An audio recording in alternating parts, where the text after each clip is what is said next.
കരടുയർത്തുന്നതായൊരു സ്തോത്രം പറഞ്ഞാണ്. ഹല്ലേലൂയ. ആമേൻ. അനുഗ്രഹിക്കപ്പെട്ട ഈ നല്ല പകലിനായി കർത്താവിനെ സ്തുതിക്കുന്നു. നമുക്ക് എല്ലാവർക്കും ഇന്ന് പകലിൽ കർത്താവിന്റെ സന്നിധി വന്ന് കർത്താവിനെ ആരാധിക്കാനും ശ്രമിക്കാനില്ല. ദൈവം നൽകിയ നല്ല സാവകാശത്തിനായി സ്തോത്രം ചെയ്യുന്നു. ആമേൻ. ഈ പകലിൽ എത്ര പേർ സന്തോഷമായിരിക്കുന്നു? ഹല്ലേലൂയ. സന്തോഷമുള്ളവരെല്ലാം ചിരിച്ച മുഖത്തോടെ ഒരു ഹല്ലേലൂയ പറഞ്ഞാൽ hallelujah. Amen. Praise the lord. Amen. പ്രത്യേകിച്ച് ഇന്ന് ഈ റിസറക്ഷൻ സൺഡേ എന്ന് പറയുന്ന ഈ സൺഡേ സർവീസിലേക്ക് നിങ്ങളെ എല്ലാവരെയും സ്വാഗതം ചെയ്യുകയാണ്. ദൈവം നിങ്ങളെല്ലാം ധാരാളമായി അനുഗ്രഹിക്കട്ടെ. Praise the lord. ആമേൻ. ഇന്നത്തെ പകൽ വളരെ പ്രധാനപ്പെട്ട ഒരു പകലാണ്. ആമേൻ. ഇന്ന് നമ്മെ സംബന്ധിച്ച് ഏറ്റവും പ്രധാനപ്പെട്ട ഒരു ദിവസമാണ്. ആമേൻ. അതുകൊണ്ട് നിങ്ങൾ വളരെ ഒരുക്കത്തോടെ വളരെ പ്രാർത്ഥനയോടെ ആയിരിക്കണം. അവൻ നിങ്ങൾ വളരെ ഒരുക്കമുള്ള ഹൃദയത്തെ ഒരുക്കി നിങ്ങൾ കൊടുക്കണം. ആമേൻ. നിങ്ങളുടെ റിസീവിങ് ചെയ്യാനുള്ള ആ ഒരുക്കം ഇന്നുണ്ടാകണം. ആമേൻ. ഇന്ന് വളരെ നിങ്ങൾ പ്രാർത്ഥനയോടെ ആയിരിക്കണം. പരിശുദ്ധാത്മാവ് ഇന്ന് പകലിൽ വലിയ കാര്യങ്ങൾ ചെയ്യും. ആമേൻ. പരിശുദ്ധാത്മാവ് ഇന്ന് പകലിൽ നമ്മുടെ നടുവിൽ വലിയ കാര്യങ്ങൾ ചെയ്യും. അവൻ ഇതുവരെ കാണാത്ത വലിയ ദൈവിക പ്രവൃത്തികൾ ഇന്ന് പകലിൽ നമ്മുടെ മേൽ സംഭവിക്കും. ആമേൻ. വിശ്വാസത്തോടെ അവൻ പറഞ്ഞാണ്. വിശ്വാസത്തോടെ അവൻ പറഞ്ഞാണ്. ആമേൻ. വിശ്വാസത്തോടെ അവൻ പറയുന്നുണ്ടെങ്കിൽ നമ്മുടെ പ്രതികരണത്തിന്റെ പവർ വലുതാകണം. ആമേൻ. ആമേൻ. നിങ്ങളെല്ലാവരും സ്തുതിച്ചുകൊണ്ടിരിക്കണം. Price the Lord. കുഞ്ഞുങ്ങളെ നിങ്ങളെല്ലാം സ്തുതിച്ചുകൊണ്ടിരിക്കണം. Price the Lord. ഈ യോശുവയോട് ദൈവം പറഞ്ഞു, യോശുവയെ നീ നിന്റെ ജനത്തോട് പറയണം, പുരോഹിതന്മാർ കാഹളം ഊതുമ്പോൾ ജനം എന്ത് ചെയ്യണം? ആർപ്പിടണം. ഈ ജനറേഷൻ, യോശുവയോട് കൂടെ ഉണ്ടായിരുന്ന ജനറേഷൻ ഇതുവരെ കാണാത്ത ഒരു കാഴ്ചയെ കുറിച്ച് ദൈവം സംസാരിക്കുക. നിങ്ങളുടെ മുമ്പിൽ യെരിഹോ എന്ന കൂറ്റൻ മതിലെന്തിയും സ്വതവേ നിങ്ങളുടെ മുമ്പിൽ ഇടിഞ്ഞു വീഴും. ആമേൻ. ആമേൻ. സ്വതവേ നിങ്ങളുടെ മുമ്പിൽ ഇടിഞ്ഞു വീഴും. അതിന് നിങ്ങൾ ഒറ്റ കാര്യം ചെയ്താൽ മതി, ആർപ്പിട്ടാൽ മതി. ആമേൻ. ആമേൻ. ആർപ്പിട്ടാൽ മതി.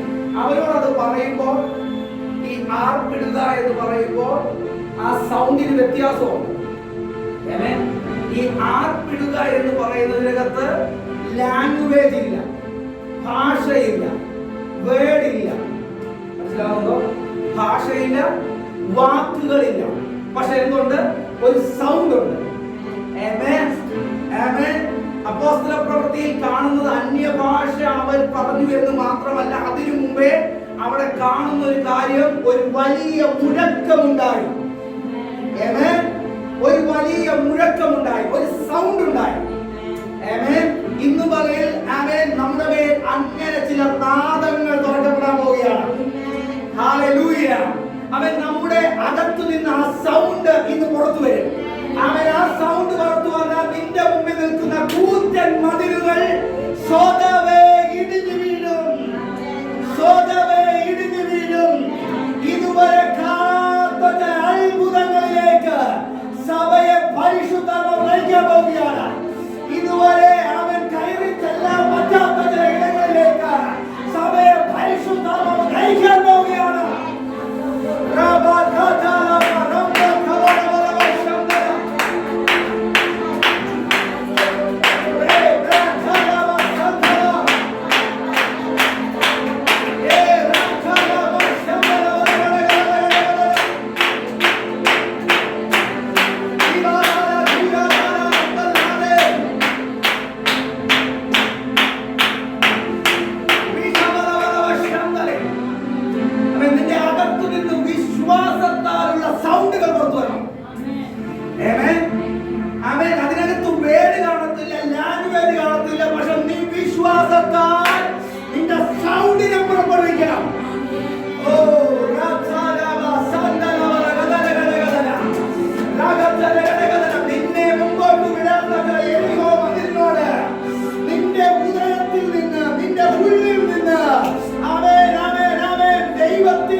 അഭിഷേകം ഇന്നും പകലത് പുറപ്പെട്ടു തുടങ്ങട്ടെ.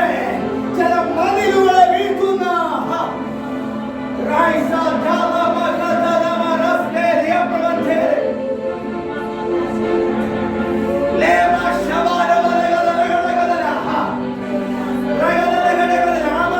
വീട് മുഴുവനും ആ സൗണ്ട് നടന്നു.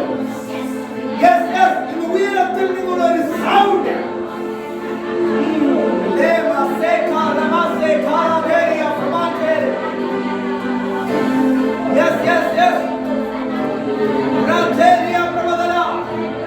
സ്വർഗീയ ശബ്ദങ്ങൾ സഭയ്ക്കകത്ത് നിറയട്ടെ, ആലയത്തിനകത്ത് നിറയട്ടെ, വീടുകൾക്കകത്ത് നിറയട്ടെ.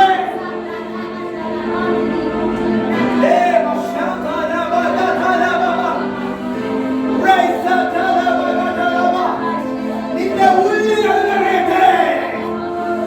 ജനമർപ്പിടണം, ജനമർപ്പിടണം. ജനത്തിന്റെ ഉള്ളിൽ ഒരു സൗണ്ട്.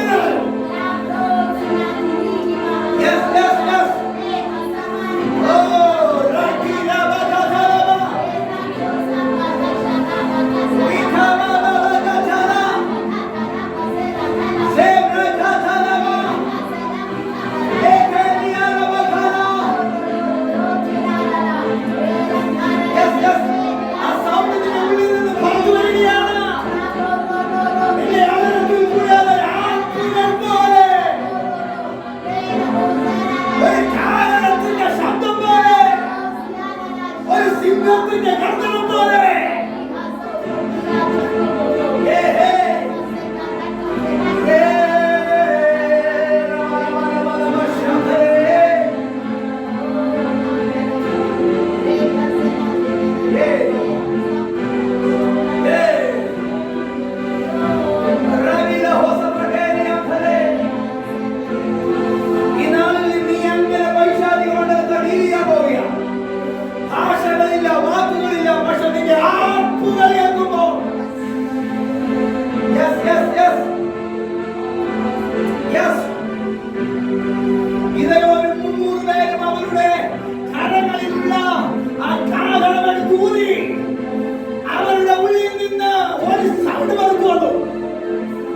അസംഖ്യം കടന്ന ശത്രുവിന്റെ സൈന്യം ചിതറിപ്പോയി. നിന്റെ ഉദരത്തിൽ, നിന്റെ ആത്മാവിൽ, നിന്റെ ഉള്ളിൽ പരിശുദ്ധാത്മാവിന്റെ ആ സൗണ്ട്, ആ കൊടുങ്കാറ്റ് പോലെയുള്ള സൗണ്ട്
യെസ് നിന്റെ ഉള്ളിൽ അത് ഇമ്പാക്ട് ചെയ്യപ്പെടുകയാണ്. ഓ പ്രാർത്ഥനാമനഹദര റാസ്മാൻ ചരവരവരവര. യെസ് യെസ് വാക്കുകളില്ല, ഭാഷകളില്ല.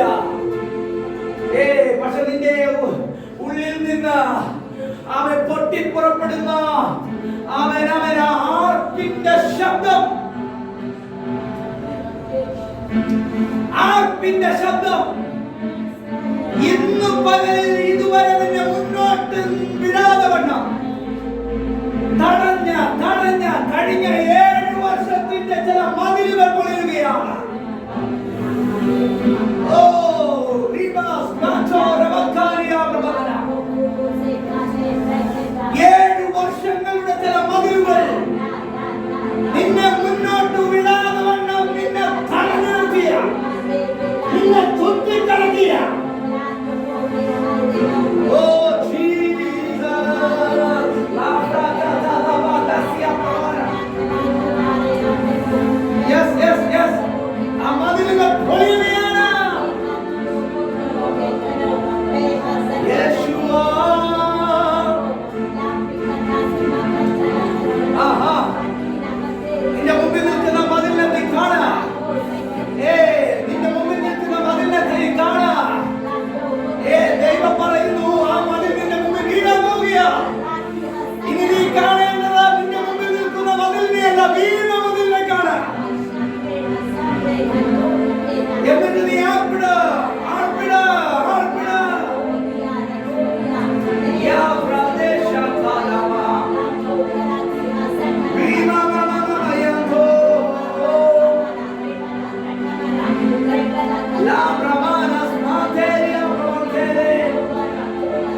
അടുത്തൊരു ജനറേഷൻ എഴുന്നേൽക്കുന്നുണ്ട്. വാക്കുകൾ പോലും വേണ്ടാത്ത, വാക്കുകൾ പോലും വേണ്ട, അവരുടെ ഉള്ളിൽ നിന്ന് പുറപ്പെടുന്ന ആ ദൈവിക സൗണ്ട്, ആ ഉയരത്തിലെ സൗണ്ട്, കൊടുങ്കാറ്റിന് തുല്യമായ സൗണ്ട്, പെരുവെള്ളത്തിൽ ഇരച്ചിൽ പോലെയുള്ള സൗണ്ട്, യഹൂദാ ഗോത്രത്തിന്റെ സിംഹമാകുന്ന, യഹൂദാ ഗോത്രത്തിൽ സിംഹമാകുന്ന ആ ഗർജനങ്ങൾ പുറത്തു വരട്ടെ, ആ ഗർജനങ്ങൾ പുറത്തു വരട്ടെ.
Yes, yes, yes. Yes, yes. Yes, yes. അത് നീരുറവ പോലെ പൊങ്ങി വരുന്നല്ലോ, പൊങ്ങി വരുന്നല്ലോ. അത് നീരുറവ പോലെ പൊങ്ങി വരുന്നല്ലോ. Yes. ആത്മാവിനുള്ളത് നീരുറവ പൊങ്ങി വരുന്നല്ലോ. Yes.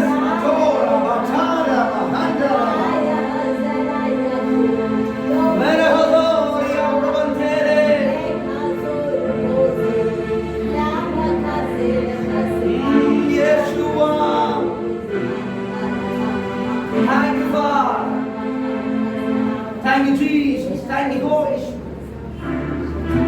And let us speak it. Yes, Lord. Yeshuവിൻ നാമത്തിൽ തന്നെ. Amen. Amen. Praise the Lord. Amen. Hallelujah. നിങ്ങൾ നിങ്ങളുടെ മുമ്പിൽ നിന്ന പ്രതികൂലത്തെ നിങ്ങൾ കണ്ടോ? നിങ്ങൾ പ്രാർത്ഥിച്ചപ്പോൾ കണ്ടോ? നിങ്ങളെ തടഞ്ഞതിനെ കണ്ടോ? കണ്ടോ? കണ്ടോ? വീട് ചോദിക്കുക, കണ്ടോ? നിങ്ങളുടെ മുമ്പിൽ നിന്ന് നിങ്ങളെ മുന്നോട്ട് വിടാത്തതിനെ കണ്ടോ? എന്നാൽ ഇനി നിങ്ങൾ ചെയ്യേണ്ടത് ആർക്കിടും? നിങ്ങൾ എന്ത് ചെയ്യണം? ഒന്നും പറയണ്ട, ഒന്നും സംസാരിക്കണ്ട, ഒന്നും ചെയ്യണ്ട. നിങ്ങളുടെ ആർപ്പിടുന്നതിനകത്ത് പോയി. നിങ്ങളുടെ ഉള്ളിൽ സ്വർഗം നിറച്ചിരിക്കുന്ന ആ ഉയരത്തിലെ സൗണ്ട് നമ്മൾ കേട്ടിട്ടുണ്ട്, അന്യഭാഷയെ കുറിച്ച് കേട്ടിട്ടുണ്ടല്ലേ? പക്ഷെ സൗണ്ടിനെ കുറിച്ച് ഇതുവരെ കേട്ടിട്ടില്ല. പക്ഷെ ഒരു സൗണ്ട് ഉണ്ട്. അതിന് ഭാഷയില്ല, വാക്കുകളില്ല. ഈ സൗണ്ട് നിങ്ങൾ ഉപയോഗിക്കാമെങ്കിൽ, വിശ്വാസത്തോടെ ഉപയോഗിക്കാമെങ്കിൽ, നിങ്ങളുടെ മുമ്പിൽ പലതും ദൈവാത്മാവ് എന്നോട് പറയുന്ന കാര്യം കഴിഞ്ഞ 7 വർഷമായി തടഞ്ഞ ചില മേഖലകൾ, 7 വർഷമായി തടഞ്ഞ മേഖലകൾ അവൻ ഈ അന്തരീക്ഷത്തിൽ പൊളിയുകയാണ്. യെസ്, 7 വർഷം കൊണ്ട് നിന്നെ ചുറ്റിക്കറക്കിയത് ഈ അന്തരീക്ഷത്തിൽ പൊളിയുകയാണ്. പൊളിയുകയാണ്. യെസ്, പൊളിയുകയാണ്. ഓ പ്രാർത്ഥന, നിന്റെ ഉദരത്തിൽ നിറഞ്ഞിരിക്കുന്ന ദൈവിക ശബ്ദം നീ പുറപ്പെടുവിക്കുമ്പോൾ, യെസ് യെസ്, അത് നീ ആമേൻ എന്ന് പറഞ്ഞ് നീ ആർപ്പിടുമ്പോൾ, നീ ഹല്ലേലൂയ എന്ന് പറഞ്ഞ് ആർപ്പിടുമ്പോൾ, അതിനകത്ത് അതിടിഞ്ഞു വീഴുകയാണ്. Praise the Lord. ദൈവം അത് ചെയ്യും. ഇന്ന് ഒരു സ്പെഷ്യൽ മീറ്റിംഗ് ആണ്. എത്ര പേർ സന്തോഷമായിരിക്കുന്നു? ഇന്നൊരു സ്പെഷ്യൽ പരിശുദ്ധാത്മാവ് ഇന്ന് ഒരു ഉയർപ്പിനെ നമ്മിൽ നൽകും. ഇന്ന് മുതൽ ഇതിനകത്തിരിക്കുന്ന ഓരോ വ്യക്തികൾക്ക് ഒരു റിസീവിംഗ് മൈൻഡ് ഉണ്ടാകും. ഇനി പറയുന്ന ഓരോ കാര്യങ്ങളും അത് റിസീവ് ചെയ്യണം. റിസീവ് ചെയ്തു എന്നതിന്റെ തെളിവെന്താണ്? അതിനോടുള്ള പ്രതികരണമാണ്. അപ്പൊ നമ്മൾ ഇതിന് വളരെ പ്രാധാന്യം കൊടുക്കണം. ഇന്നു മുതൽ വളരെ ഇമ്പോർട്ടന്റ് ആയിട്ടുള്ള സ്വർഗം കൈമാറിയിരിക്കുന്ന മേഖലയിലേക്ക് കയറും. നിങ്ങൾ വളരെ ശ്രദ്ധയോടെ ഇരിക്കണം, വളരെ പ്രാർത്ഥനയോടെ ഇരിക്കണം. അപ്പോൾ തന്നെ നിങ്ങൾ റിസീവ് ചെയ്യുന്ന മൈൻഡിൽ ഇരിക്കണം. അപ്പോൾ തന്നെ നിങ്ങൾ പ്രതികരിച്ചുകൊണ്ടിരിക്കും. വേഗത്തിൽ നാം വചനത്തിലോട്ട് പോവുകയാണ്. എഫെസ്യർക്ക് എഴുതിയ ലേഖനം 1-ാം അധ്യായം അതിന്റെ 19-ാമത്തെ വാക്യം ഒന്ന് വായിച്ചാട്ടെ. 1:19. അവന്റെ ബലത്തിൽ വല്ലഭത്വത്തിന്റെ വ്യാപാരത്താൽ വിശ്വസിക്കുന്ന നമുക്ക് വേണ്ടി വ്യാപരിക്കുന്ന അവന്റെ ശക്തിയുടെ അളവറ്റ വലിപ്പം ഇന്നതെന്ന് നിങ്ങൾ അറിയേണ്ടതിന് പ്രാർത്ഥിക്കുന്നു. മതി. ഇനി എല്ലാവരും വചനം അടച്ചു വെച്ച് ഇനി ശ്രദ്ധിക്കണം. നിങ്ങൾ നോട്ട് ചെയ്യുന്നുണ്ടെങ്കിൽ നോട്ട് ചെയ്തോളാം. ഇവിടെ വചനം പറയുന്നത് വിശ്വസിക്കുന്ന നമുക്ക് വേണ്ടി വ്യാപരിക്കുന്ന അവന്റെ ശക്തിയുടെ അളവറ്റ വലിപ്പം ഇന്നതെന്ന് തിരിച്ചറിയേണ്ടതിനായി പ്രാർത്ഥിക്കുന്നു. അപ്പോസ്തലനായ പൗലോസ് എഫെസോസ് എന്ന സഭയ്ക്ക് വേണ്ടി ലേഖനം എഴുതുമ്പോൾ ആ എഫെസോസ് എന്ന സഭ തിരിച്ചറിയേണ്ട ഒരു മേഖലയെ ചൂണ്ടിക്കാണിക്കുകയാണ്. ഇന്ന് നമ്മെയും പരിശുദ്ധാത്മാവ് ചില ചൂണ്ടിക്കാണിക്കാൻ പോവുകയാണ്. നമ്മൾ ചിലത് തിരിച്ചറിയണം. തിരിച്ചറിയണം. അവിടെ പറയുന്നു, വിശ്വസിക്കുന്ന നമുക്ക് വേണ്ടി വ്യാപരിക്കുന്ന അവന്റെ ശക്തിയുടെ അളവറ്റ വലിപ്പം ഇന്നതെന്ന് തിരിച്ചറിയണം. 3 കാര്യങ്ങൾ. 1, വിശ്വസിക്കുന്ന നമുക്ക് വേണ്ടി വ്യാപരിക്കുന്ന ദൈവശക്തി. 2, അതിന്റെ അളവറ്റ വലിപ്പം. 3, അത് തിരിച്ചറിയണം. ആമേൻ. 1, വിശ്വസിക്കുന്ന നമുക്ക് വേണ്ടി ഒന്നുണ്ട്, നമുക്ക് വേണ്ടി വ്യാപരിക്കാൻ റെഡി ആയി നിൽക്കുന്ന ഒരു ദൈവശക്തിയുണ്ട്. ആമേൻ. Hallelujah, hallelujah. ആരൊക്കെ വിശ്വസിക്കുന്നുണ്ടോ അവർക്ക് വേണ്ടി ചലിക്കാൻ റെഡി ആയിരിക്കുന്ന ഒരു ദൈവശക്തി നമ്മുടെ നടുവിലുണ്ട്. ഓ റബാനാഥനവ ശബ്ദലാലവലകടകലിയ പദേ. യെസ്. ആമേൻ. ഹല്ലേലൂയ.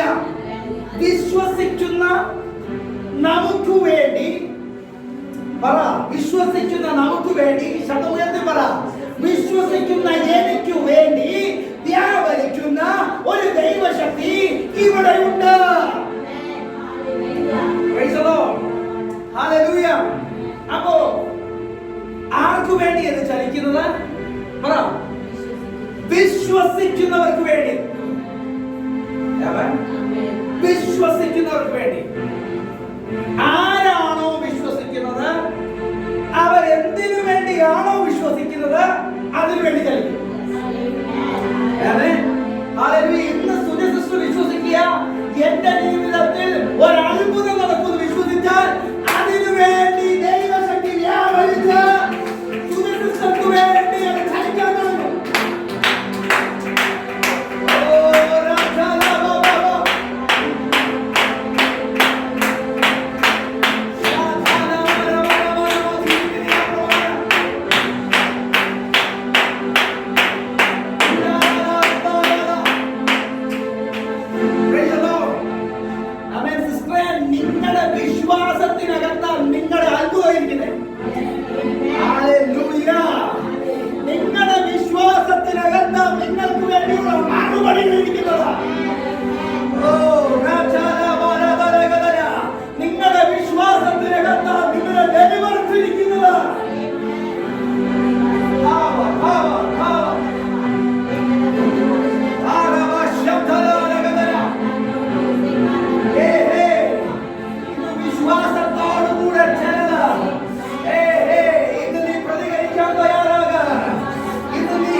വിശ്വസിക്കുന്നവർക്ക് വേണ്ടി അവരെന്താണോ വിശ്വസിക്കുന്നത് അതിനു വേണ്ടി ചലിക്കുന്ന ദൈവശക്തിയുണ്ട്.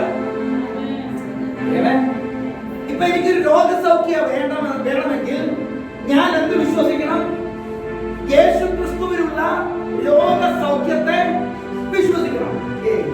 വിശ്വാസത്തിന്റെ ഒരു കാര്യം, നമ്മൾ ദൈവം ഉണ്ടെന്ന് വിശ്വസിക്കുന്നു, നമ്മൾ യേശു ഉണ്ടെന്ന് വിശ്വസിക്കുന്നു, പരിശുദ്ധാത്മാവ് ഉണ്ടെന്ന് വിശ്വസിക്കുന്നു, കൂടിപ്പോയ പരിശുദ്ധാത്മ അഭിഷേകത്തെ വിശ്വസിക്കുന്നു. പക്ഷെ ദൈവത്തിൽ ഉള്ള ആത്മീക അനുഗ്രഹങ്ങളെ വിശ്വസിക്കുന്നില്ല.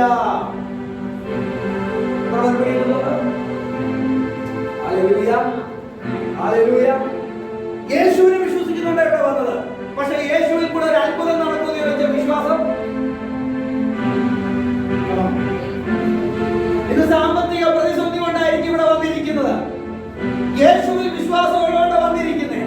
പക്ഷേ എന്റെ ലൈഫിനകത്ത് ഇന്ന് ഞാൻ മടങ്ങി പോകുന്നതിന് മുന്നമേ എന്റെ സാമ്പത്തിക മേഖലയെ സ്വർഗം തൊടുമെന്ന്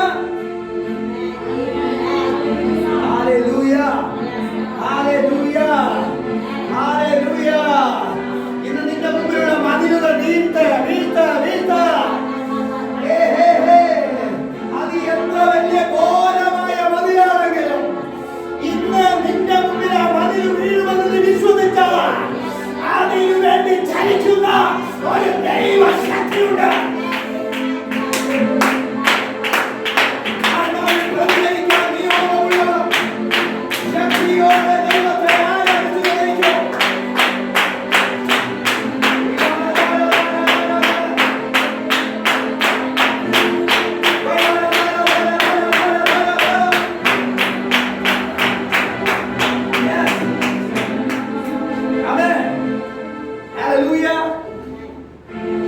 അപ്പൊ എന്താണോ നമുക്ക് ഈ യേശുവിലുള്ള വിശ്വാസം, യേശു എനിക്ക് വേണ്ടി അത്ഭുതം ചെയ്യും,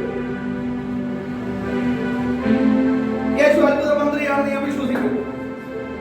പക്ഷെ നമ്മൾ വിശ്വസിക്കേണ്ടത് നമുക്ക് വേണ്ടി ഒരു ദൈവശക്തി ചലിക്കണമെങ്കിൽ നിങ്ങൾക്ക് പ്രാർത്ഥനയുണ്ട്. വിശ്വാസം ഉള്ളതുകൊണ്ടാണ് പ്രാർത്ഥന ഉള്ളത്, വിശ്വാസം ഉള്ളതുകൊണ്ടാണ് പ്രഖ്യാപനം ഉള്ളത്. പക്ഷെ എന്തിനു വേണ്ടി ചലിക്കണമെന്ന്, എന്തിനു വേണ്ടി ദൈവശക്തി ചലിക്കണമെന്നുള്ളത് കൂടെ നമ്മൾ വിശ്വസിക്കണം.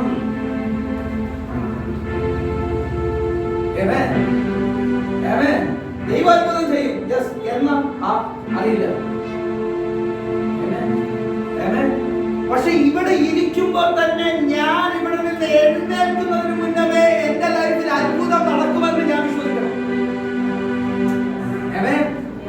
യേശു ഇവിടെ ഉണ്ടെന്ന് ഞാൻ വിശ്വസിക്കുന്നു, പ്രസൻസ് ഉണ്ടെന്ന് വിശ്വസിക്കുന്നു, അഭിഷേകം ഉണ്ടെന്ന് വിശ്വസിക്കുന്നു, ദൂതന്മാരുണ്ട്. പക്ഷെ ഇവരുടെ പ്രവർത്തികളെ വിശ്വസിക്കുന്നില്ല.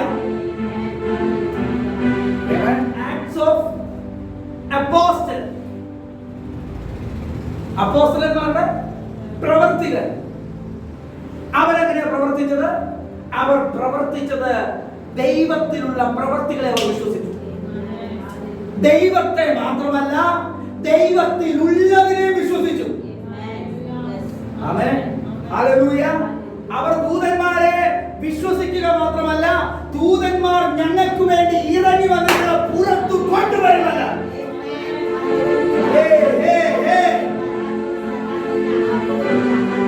ഇന്ന് നിന്റെ ഹൃദയത്തിൽ, നിന്റെ ആത്മാവിൽ, നിന്റെ ഉള്ളിൽ, നിന്നിൽ വിശ്വാസം വർദ്ധിക്കുന്ന ഒരു മകനാണ്, ഫെയ്ത്ത് വർദ്ധിക്കുന്ന ഒരു മകനാണ്.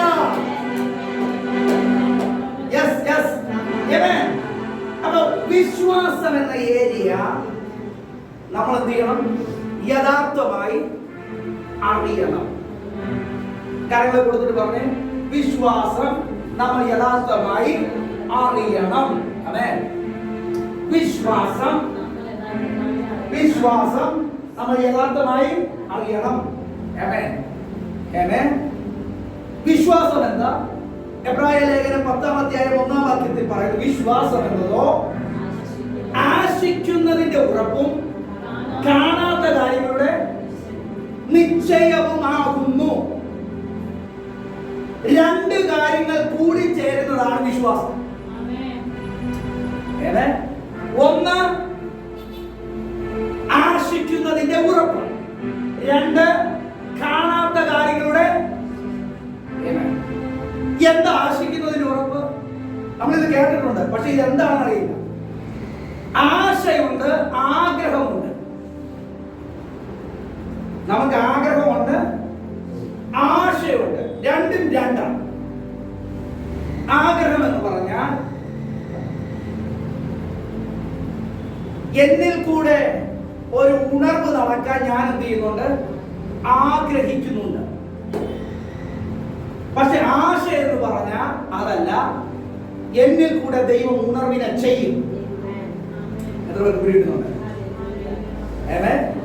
ആഗ്രഹം എന്ന് പറഞ്ഞാൽ എന്നിൽ കൂടെ ഒരു ഉണർവ് നടന്നിരുന്നെങ്കിൽ കൊള്ളാമായിരുന്നു, എനിക്കത് ഭയങ്കര ആഗ്രഹം. എന്നിൽ കൂടെ രോഗികൾ സൗഖ്യമായിരുന്നെങ്കിൽ കൊള്ളാമായിരുന്നു, ഇത് ആഗ്രഹമാണ്. പക്ഷെ ആശ എന്ന് പറഞ്ഞാൽ എന്നിൽ കൂടെ ദൈവം രോഗികളെ സൗഖ്യമാക്കും. Hallelujah, hallelujah. ഇന്ന് പകൽ നിങ്ങളുടെ ആശയുടെ തലകൾ തുറക്കപ്പെടട്ടെ. ഓ ആഗ്രഹമല്ല, ഇന്ന് പകൽ ആശ തുറക്കപ്പെടട്ടെ. ഓ ഒന്നും കൂടെ ഞാൻ ആശയപ്പെടുന്നത് നിങ്ങൾക്ക് നോട്ട് ചെയ്യുമെങ്കിൽ നോട്ട് ചെയ്തോ. ഈ ആശ എന്ന് പറഞ്ഞാൽ that is a thought. അതെന്താണ്? ആശ എന്ന് പറയുന്നത് ചിന്തയാണ്. ആശ എന്ന് പറയുന്നത് ചിന്തയാണ്. ഒന്ന് ഞാൻ പറഞ്ഞു, ആശ എന്ന് പറഞ്ഞാൽ ആഗ്രഹം പോലെയല്ല.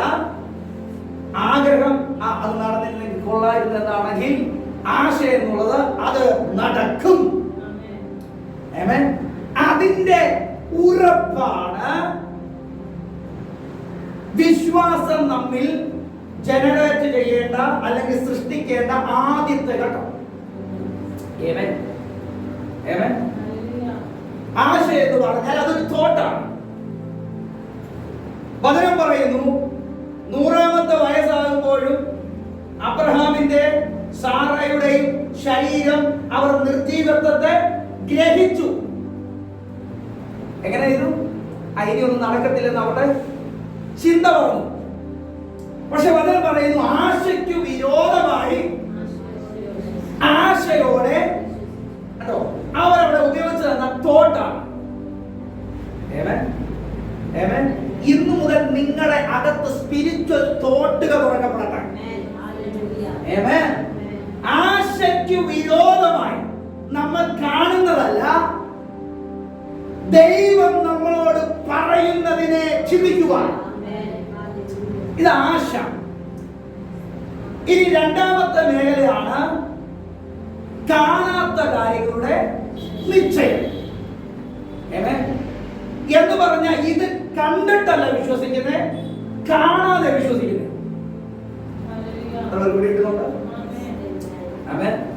ഞാൻ കണ്ടിട്ടില്ല, പക്ഷെ ഞാൻ കാണാതെ എന്ത് ചെയ്യുക? വിശ്വസിക്കുകയാണ്, അല്ലെങ്കിൽ അതിനകത്ത് ഉറയ്ക്കുകയാണ്. എന്ന് പറഞ്ഞ വിശ്വാസത്തിലുള്ള കാഴ്ച. ഒന്നുകൂടെ പറയാം, സ്പിരിച്വൽ ഇമാജിനേഷൻ. ഞാൻ ആദ്യം പറഞ്ഞു ആശ എന്ന് പറയുന്ന തോട്ടാണ്. സ്പിരിച്വൽ ഇമാജിനേഷൻ എന്ന് പറഞ്ഞാൽ വിഷനാണ്. ആശ എന്ന് പറയുന്നത് ചിന്തയാണ്. കാണാത്ത കാര്യങ്ങളുടെ നിശ്ചയം എന്ന് പറഞ്ഞ വിശ്വാസത്താലുള്ള കാഴ്ച അല്ലെങ്കിൽ സ്പിരിച്വൽ ഇമാജിനേഷൻ എന്ന് പറയുന്നത് അതെന്താ? നമ്മൾ കാണുകയാണ്. ഭാഷ പറയാം, 10-15 വർഷമായി കല്യാണം കഴിഞ്ഞിട്ടും തലമുറയില്ല. അവർ ഒരു ഹോസ്പിറ്റലിൽ പോവുകയാണ്.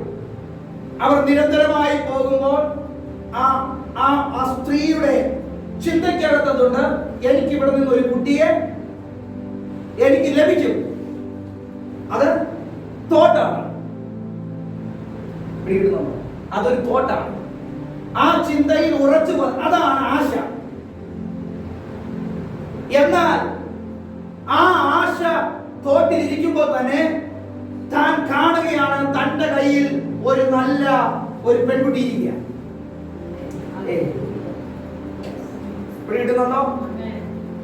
തോട്ടു മാത്രമല്ല, ആ തോട്ടിനെ കാണുകയും കൂടെ ചെയ്യണം. ജോലി കിട്ടിക്കാണത്തില്ല, പക്ഷെ ഞാൻ ജോലി കിട്ടുമെന്ന് വിശ്വസിക്കുന്നു. പക്ഷെ നീ ഏത് ജോലിയിൽ ഇരിക്കുന്നത് വിശ്വാസത്താൽ കാണണം. നിനക്കിന്നൊരു ഭവനമില്ല, പക്ഷെ ഭവനം കെട്ടുമെന്ന് നീ വിശ്വസിക്കുന്നു.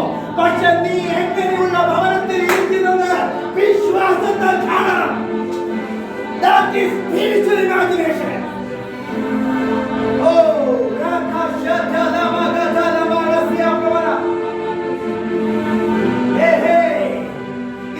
നിന്റെ ഉള്ളിൽ സ്പിരിച്വൽ ഇമാജിനേഷൻ തുറക്കട്ടെ. നിന്റെ ഹൃദയത്തിന്റെ കണ്ണുകൾ തുറക്കപ്പെടട്ടെ. ആ ഹൃദയ ദൃഷ്ടി പ്രകാശിക്കപ്പെടട്ടെ. എന്നിൽ കൂടെ ഒരു ഉണർവ് നടക്കുമെന്ന് ഞാൻ വിശ്വസിക്കുക മാത്രമല്ല, അത് ചിന്തിക്കുക മാത്രമല്ല, അങ്ങനെ ആശിക്കുക മാത്രമല്ല, അടുത്തത് ഞാൻ ആ ഉണർവിന്റെ പ്ലാറ്റ്ഫോമിൽ നിന്ന് പ്രസംഗിക്കുന്നത്, രോഗികളുടെ കൈവെക്കുന്നത്. നീ വിശ്വാസത്താൽ കാണണം.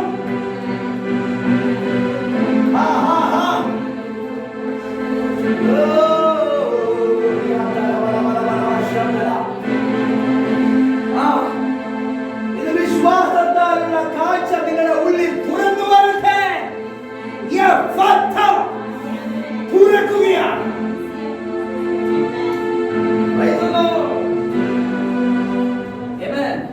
അപ്പൊ ഫെയ്ത്ത് എന്ന് പറയുന്നത് ഒന്ന് ആശ, ചിന്തയെ കൊടുത്തതാണ്. രണ്ട്, ഫെയ്ത്ത് എന്ന് പറയുന്നത് നമ്മുടെ ഹൃദയ ദൃഷ്ടിയെ തൊടുന്നതാണ്. അതൊരു വിഷനാണ്. ഇതുവരെയും കാർ കിട്ടുമെന്ന് പറയുന്നത് എനിക്ക് കാർ കിട്ടുമെന്ന് വിശ്വസിക്കുന്നു, ചിന്തിക്കുന്നു. പക്ഷേ കാറിൽ നിന്ന് ഓടിക്കുന്നത് കാണണം. അത് സ്പിരിച്വൽ ഇമാജിനേഷൻ.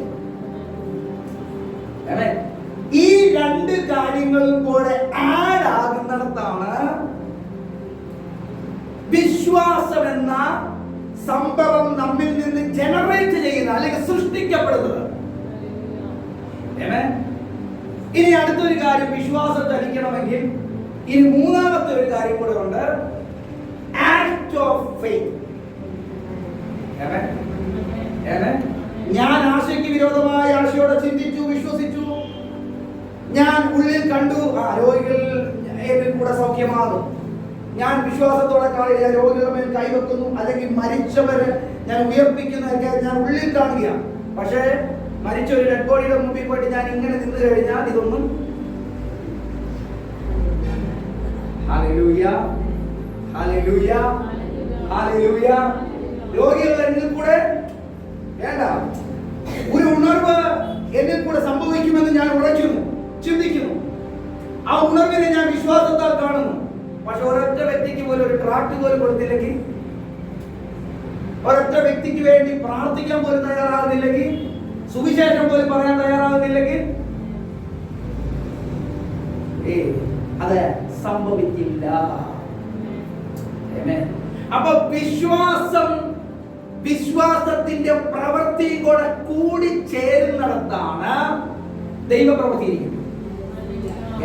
അപ്പൊ ഇവിടെ വിശ്വസിക്കുക എന്ന് പറഞ്ഞാൽ, ഒന്ന്, നിങ്ങൾ ദൈവശക്തിയെ എനിക്ക് വേണ്ടി ഇങ്ങനെ ചലിക്കുമെന്ന് ആശിക്കണം. രണ്ട്, ഈ ദൈവശക്തി എനിക്ക് വേണ്ടി ചലിച്ചു പ്രവർത്തിക്കുന്നതിനെ ഹൃദയത്തിൽ ഞാൻ കാണണം. ഇനി മൂന്നാമതായിട്ട് ഞാൻ എന്ത് ചെയ്യണം? അതിനു വേണ്ടി റെഡിയാകണം. വചനത്തിൽ പറയുന്നത് 12 വർഷമായി രക്തസ്രവമുള്ള സ്ത്രീ. ആ സ്ത്രീ എന്ത് ചെയ്യുക? 12, നമ്മൾ പറയും പാസ്റ്ററെ ഞാൻ പല മേഖലയിൽ കൂടെ കടന്നുപോയി, ഇപ്പൊ എന്റെ വിശ്വാസമൊക്കെ കെട്ടുപോയി. ചുമ്മാ 12 വർഷമായി രക്തസ്രവമുള്ള സ്ത്രീ. അതിന് മുന്നമേയോ അതിന് പിന്നെയോ യേശുവിന്റെ പുറകെ പോയിട്ടുണ്ടോ? പോയിട്ടുണ്ടോ? ഇല്ല. യേശുവുമായിട്ട് വലിയ ബന്ധമൊന്നുമില്ല, യേശുവിനെ നേരെ കണ്ടിട്ട് പോലുമില്ല. പക്ഷെ ആ സ്ത്രീ വിശ്വസിക്കുകയാണ്. അദ്ദേഹം വീട്ടിലിരിക്കുമ്പോ തന്നെ ചിന്തിക്കുകയാണ്, ഞാൻ ചെല്ലും, യേശു നടന്നു പോകും, യേശുവിന്റെ വസ്ത്രത്തിന്റെ തൊങ്ങലിൽ ഞാൻ തൊടും, ദൈവശക്തി എന്നിലേക്ക് പുറപ്പെടും, ഞാൻ ഹീലാണ്. ഇത് ചിന്തിക്കുക മാത്രമല്ല, ഇത് കാണുകയും. അടുത്തത് എന്ത് ചെയ്തു? ഇതൊക്കെ നടക്കും പറഞ്ഞ അവിടെ ഇരിക്കുകയല്ല, പകരം അവിടെ നിന്ന് എഴുന്നേറ്റ്. യഹൂദന്മാരുടെ നിയമപ്രകാരം രക്തസ്രവമുള്ള സ്ത്രീകൾ പബ്ലിക്കിൽ വരാൻ അനുവാദമില്ല. അവർ കല്ലെറിഞ്ഞു വരും. അവരാരെങ്കിലും തൊട്ടാൽ അവർ അശുദ്ധരായിത്തീരും. അവരെന്തെങ്കിലും സാധനം ഉപയോഗിച്ചാൽ അത് അശുദ്ധമാണ്. വൈകുന്നേരം ഒരു സമയം വരെ അത് ചെയ്യണം, അശുദ്ധമായിരിക്കണം. അതൊരു പാത്രമാകട്ടെ, അശുദ്ധമായിരിക്കണം. പബ്ലിക്കിലോട്ട് 12 വർഷം കൊണ്ട് ചുറ്റുപാടുള്ളവർക്കെല്ലാം അറിഞ്ഞൂടെ ഇവർക്ക് ഈ പ്രോബ്ലം? നാട്ടുകാർക്ക് അറിഞ്ഞൂടെ? നമ്മളെന്താ പറയുന്നത്? പാസ്റ്റർ എനിക്ക് പറ്റത്തില്ല, എനിക്ക് വിശ്വാസിക്കാൻ പറ്റുന്നില്ല. നമ്മൾ എത്ര വർഷമായി കർത്താവിനെ ഇറങ്ങിയിട്ട്? 10-20 വർഷമായി. പക്ഷെ ഈ സ്ത്രീ കേൾക്കുകയാണ്, ഇങ്ങനെ ഒരാളുണ്ട്, അദ്ദേഹത്തിൽ കൂടെ അത്ഭുതങ്ങൾ അടയാളങ്ങൾ നടക്കുന്നു. പക്ഷെ ഞാൻ എന്ത് ചെയ്യും? പോകും, വസ്ത്രത്തിന്റെ തൊങ്ങലിൽ തൊടും, ശക്തി പുറപ്പെടും, ഞാൻ സൗഖ്യമാവും. ഇത് ചിന്തിക്കുകയും വിശ്വസിക്കുകയും ഇതിനെ കാണുകയും ചെയ്ത വ്യക്തി, അദ്ദേഹത്തിന്റെ അകത്ത് നിന്ന് എന്ത് ചെയ്തു? വിശ്വാസം സൃഷ്ടിക്കപ്പെട്ടു. അടുത്ത വചനം പറയുന്നത്, അവൾ എഴുന്നേറ്റ് പുറപ്പെട്ടു. ഈ കാര്യങ്ങൾ നമ്മൾ തിരിച്ചു. അപ്പൊ ഫെയ്ത്ത്, അപ്പൊ വിശ്വസിക്കുന്നവരിൽ ദൈവശക്തി ഞാൻ ബാക്കിയുള്ള കാര്യങ്ങൾ ഞാൻ വേഗത്തിൽ വിടുകയാണ്. അടുത്തത് അളവറ്റ. അപ്പൊ ദൈവശക്തിക്ക് വലിപ്പമുണ്ട്. ദൈവശക്തി എന്ന് പറയുമ്പോൾ അത് ദൈവത്തിൽ നിന്നുള്ള ശക്തിയാണ്. രണ്ട്, ഒരേ സോഴ്സ് ആണെങ്കിലും ശക്തിക്കുന്നുണ്ട്, അളവിന് മാറ്റങ്ങളുണ്ട്. ഇവിടെ പറയുന്നത് അളവറ്റ വലിപ്പം എന്ന് പറഞ്ഞാൽ അളക്കാൻ കഴിയാത്ത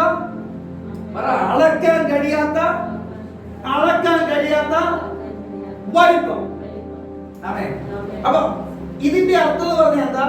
ഇത് ഏറ്റവും ടോപ്പ് ലെവലിലുള്ള ദൈവശക്തിയാണ്. ഇന്ന് എന്തിനെ കുറിച്ച് നമ്മൾ പറയുന്നത്? ദൈവശക്തിയുടെ അളക്കുന്ന ശക്തിയെ കുറിച്ചല്ല പറയുന്നത്, അളവറ്റ ശക്തിയെ കുറിച്ചാണ്. ഇന്ന് നിനക്ക് വേണ്ടി ചലിക്കാൻ റെഡിയായിരിക്കുന്ന അളവറ്റ വലിപ്പത്തെ കുറിച്ചാണ്.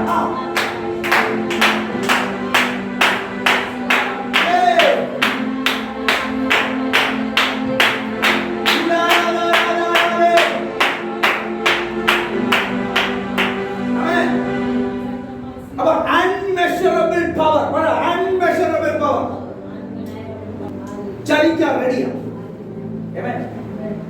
പക്ഷെ എന്ത് വേണം? വിശ്വാസം വേണം. വിശ്വാസം മാത്രം പോരാ, വിശ്വാസത്തിന്റെ പ്രവൃത്തിയും വേണം. വിശ്വാസത്തിന്റെ പ്രവൃത്തി മാത്രം പോരാ, വിശ്വാസത്തിന്റെ അളവ് വർദ്ധിക്കണം. അപ്പൊ ഇതാണ് ഇതിനകത്ത് പ്രധാനപ്പെട്ട കാര്യം. വിശ്വസിക്കുന്നവർ വ്യാപരിക്കുന്ന അവന്റെ ശക്തിയുടെ അളവറ്റ വലിപ്പം, ഉന്നതമായ വലിപ്പം, ഏറ്റവും ശ്രേഷ്ഠമായ ദൈവശക്തി. അപ്പൊ ഈ ദൈവശക്തിയെ ഇവിടെ പൗലോസ് എഫെസോസ് സഭയ്ക്ക് ചൂണ്ടിക്കാണിക്കുന്നത് എന്തിനെ പറ്റിയാണ്? അടുത്ത വചനം വായിച്ചേ.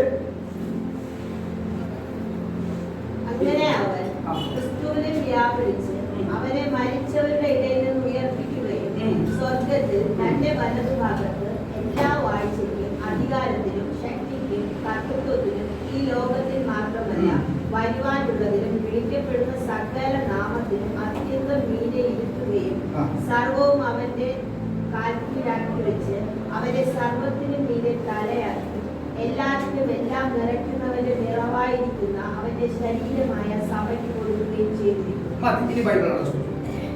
അപ്പൊ ഇവിടെ പറയുന്നത് എന്തിനെ കുറിച്ചാ? ഈ ദൈവശക്തി ചൂണ്ടിക്കാണിക്കുന്ന ഏതിനെ പറ്റിയ? ക്രിസ്തുവിന്റെ ഉയർപ്പ്. അപ്പൊ ഇവിടെ വെളിപ്പെടുത്തുന്ന ദൈവശക്തി ഏതാ? ഉയർപ്പിക്കുന്ന ദൈവശക്തി. ഇവിടെ ലോകശാന്തിയുടെ ദൈവശക്തിയല്ല, അത്ഭുതങ്ങളെ കുറിച്ചുള്ള ദൈവശക്തിയല്ല. അവൻ സാധാരണ എന്തെങ്കിലും ബന്ധനങ്ങളെ പൊട്ടിക്കുന്ന ദൈവശക്തിയെ കുറിച്ചല്ല പറയുന്നത്, ക്രിസ്തുവിനെ ഉയർപ്പിച്ച ദൈവശക്തി. ഹല്ലേലൂയ.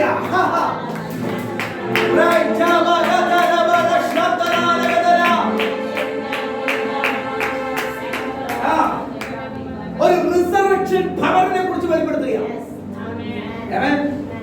അതിന്റെ അർത്ഥം യേശു എന്തനുഭവിച്ചു? യേശു മരണം അനുഭവിച്ചു. ആമേൻ പറ. യേശു മരണം, യേശു മരിച്ചവരുടെ ഇടയിൽ കിടന്നു പറഞ്ഞല്ലേ, മരിച്ചവരുടെ ഇടയിൽ നിന്ന് ഉയർത്തെഴുന്നേറ്റു. രണ്ട് കാര്യങ്ങൾ. യേശു മരണം അനുഭവിച്ചു. രണ്ട്, യേശു മരിച്ചവരുടെ ഇടയിൽ നിന്ന് രണ്ട് മേഖലയിൽ നിന്ന് ഉയർത്തെഴുന്നേറ്റു. ഒന്ന് മരണത്തിൽ നിന്നും, രണ്ട് മരിച്ചവരുടെ ഇടയിൽ നിന്നും.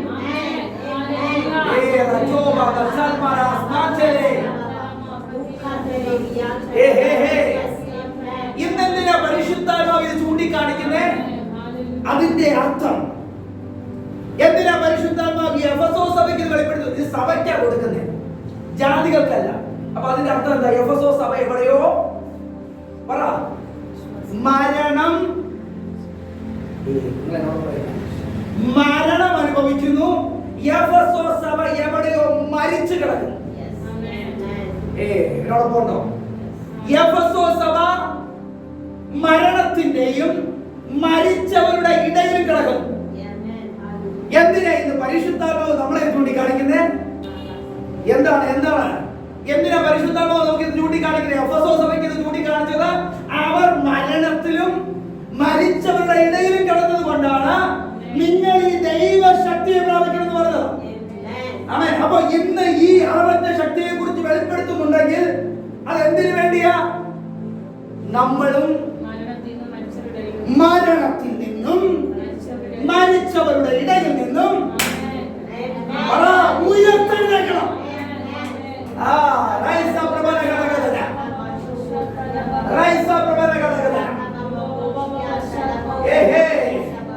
ഇന്ന് പകലിൽ സ്വർഗം നമ്മളെ ഉയർപ്പിക്കുന്ന പകലാണ്. മരണത്തിൽ നിന്നും ഒന്നുകൂടെ പറയാം, മരണത്തിന്റെ വാഴ്ചകളിൽ നിന്നും മരിച്ചവരുടെ ഇടയിൽ നിന്നും നമ്മെ ഉയർപ്പിക്കുന്ന ഒരു റിസറക്ഷൻ സൺഡേയാണ്.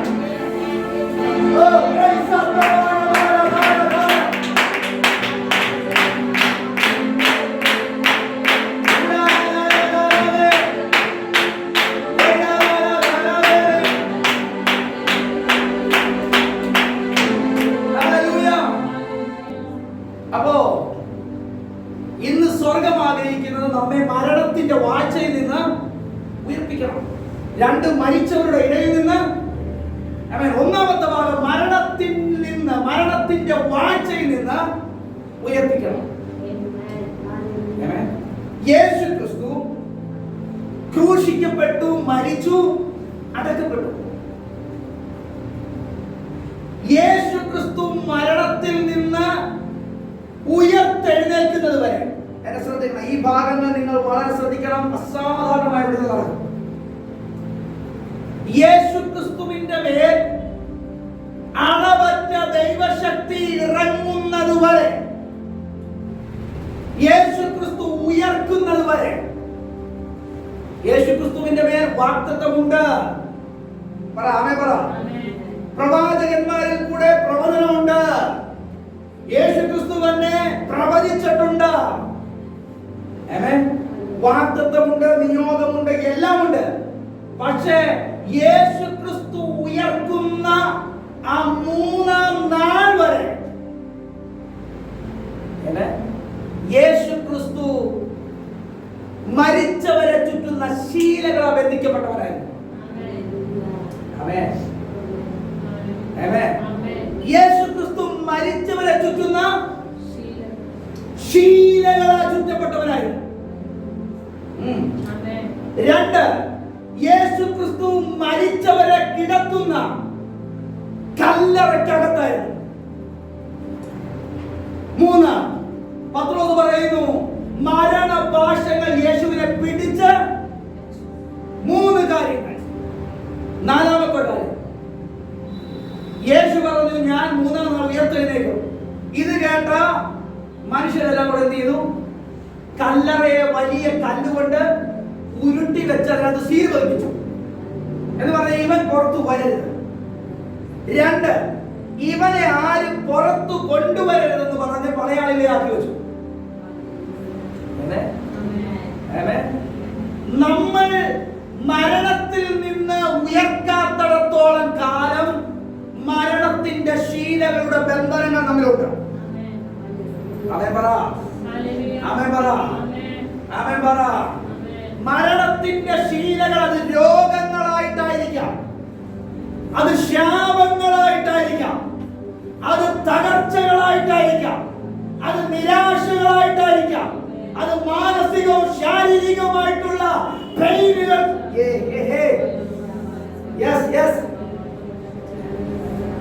ഇന്നെന്തിനാ ഇത് പറയുന്നത്? നിന്നെ ഇത് ഉണ്ടെന്ന് പറയാനല്ല, നീ ഇന്ന് അഴിയപ്പെട്ടവരായി പുറത്തു വരാം.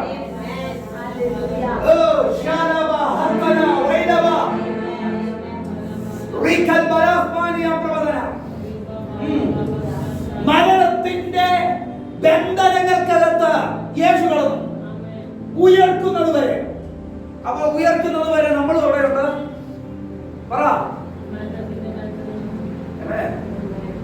രണ്ട്, യേശു കല്ലറയിൽ എന്ന് പറഞ്ഞ അതൊരു അന്തരീക്ഷമാണ്. That is an atmosphere. എന്താണ്? അതൊരു അറ്റ്മോസ്ഫിയർ ആണ്. നമ്മൾ മരിച്ചവരുടെ അന്തരീക്ഷമുണ്ടോ? മരണത്തിന്റെ വാഴ്ചയുടെ അന്തരീക്ഷമുണ്ടോ? നമ്മൾ നെഗറ്റീവ് പറയുന്നവരാണോ? നമ്മൾ നെഗറ്റീവ് പറഞ്ഞതാണോ? എല്ലാം തീർന്നു അവസാനം ഇനി ഒന്നും ഇല്ലെന്ന് പറയുന്നവരാണോ? അറിയണം, മരണത്തിന്റെ വാഴ്ചയുണ്ട്. മരണത്തിന്റെ അന്തരീക്ഷമാണത്.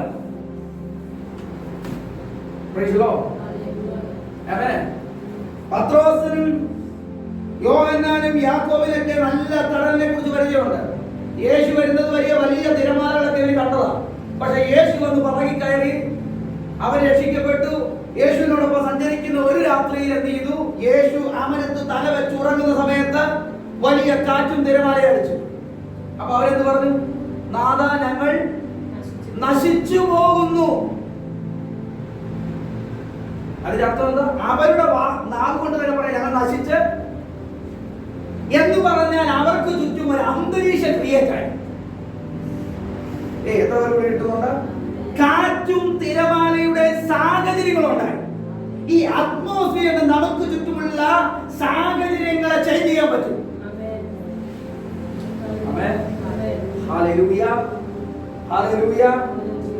നമ്മൾ എവിടെ നിന്ന് ഉയർത്തെഴുന്നേൽക്കണം? മരണത്തിൽ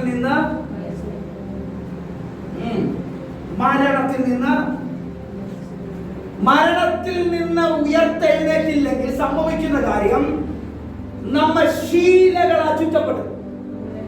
നമ്മുടെ മേൽ അവന്റെ ഒരു അറ്റ്മോസ്ഫിയർ ഉണ്ടാകും. 3, അവൻ നമ്മളെ ഹോൾഡ് ചെയ്യും. അവൻ നമ്മളെ മുന്നോട്ട് പോകാൻ തയ്യാറാകത്തില്ല, മുന്നോട്ട് വിടത്തില്ല, മടിപ്പിച്ചങ്ങ് കിടക്കും. ഇതൊക്കെ നിങ്ങൾ എക്സ്പീരിയൻസ് ചെയ്യുന്നതാണോ? ആണെങ്കിൽ ആമേൻ പറ, അല്ലെങ്കിൽ ആമേൻ പറയണ്ട. ആണെങ്കിൽ ആമേൻ പറഞ്ഞോ. ഇന്ന് ഇത് ഉണ്ടെന്ന് പറഞ്ഞ് നിങ്ങളുടെ അകത്തേക്ക് ഇതിനെ നിറയ്ക്കുകയല്ല, പകരം ഇതിനെ പുറത്താക്കുകയാണ്. ഹല്ലേലൂയ. ഇന്ന് പകലിൽ ആമേൻ ഈ മരണത്തിന്റെ ബന്ധനങ്ങൾക്കകത്ത് നിന്ന്, മരണത്തിന്റെ അന്തരീക്ഷങ്ങൾക്കകത്ത് നിന്ന്, മരണത്തിന്റെ കരങ്ങൾക്കകത്ത് നിന്ന്